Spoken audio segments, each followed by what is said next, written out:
Hello guys, welcome back to my চ্যানেলে চলে এসেছি আবারও একটা শর্টস নিয়ে। তো তোমাদেরকে বলেছিলাম নেক্সট পার্টে আরও ইন্টারেস্টিং কিছু আসছে। তো দেখে বুঝতেই পারছো কেকটা যখন ওপেনিং হলো কারো বার্থডে, তো হ্যাঁ মামির বার্থডে ছিল, সেটা ছিল 28 জানুয়ারি। তো আমরা সেখানেই ছিলাম। তো দেখতেই পাচ্ছ কেকটা কেমন হয়েছে নিশ্চয়ই জানিও।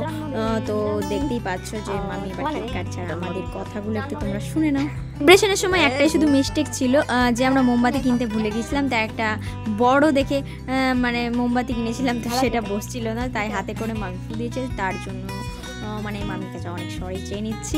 তো দেখতেই পাচ্ছ যে এইটা মানে সেলিব্রেশনটা হয়েছিল রাত 12টার সময়। তোমাদেরকে ঘড়ির ক্লিপসটা আমি নিতে পারিনি, তাই দেখাই নিশ্চয়ই দেখতে পাবে। দেখবে সবাই ঘুমিয়ে পড়েছে, মামাও ঘুমিয়ে পড়েছিল, আর আমরা এদিকে সেলিব্রেশন করছিলাম। তো মাও জেগেছিল ওই ঘরে। তো পরে আমি এই কথাটা কি বললাম, हार्ट छीन कर खा रहे हैं हम, हार्ट ब्रेक होने के लिए हम हार्ट छीन कर खा रहे हैं। তো এটা বলিনি আমি, মানে একটু ডিফাইন করে আমি এখানে বললাম।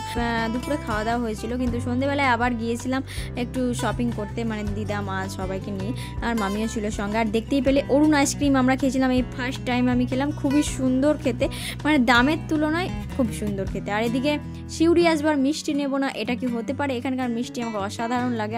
আর ভাই নিয়েছিল 1 বোতল আচার, মানে আমের আচার মিষ্টি।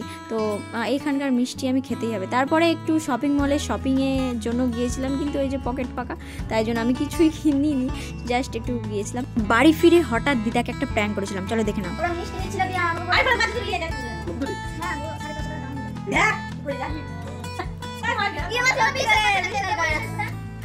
তো প্র্যাঙ্কটা ছিল, দিদা একটা বাজারে জুতো কিনেছিল, তো আমরা এসে বলি যে আমরা জুতোটা হারিয়ে ফেলেছি। তো সেটাই ছিল প্র্যাঙ্ক, কিন্তু লাস্ট অব্দি মা সেটা জানতে পেরে যায়। মোটামুটি মায়ের জন্য প্র্যাঙ্কটা ফুলফিলমেন্ট হয়নি। এইভাবেই আমি মজা আড্ডায় মামার বাড়ি কাটাই। তো দেখা হচ্ছে নেক্সট, বাই বাই।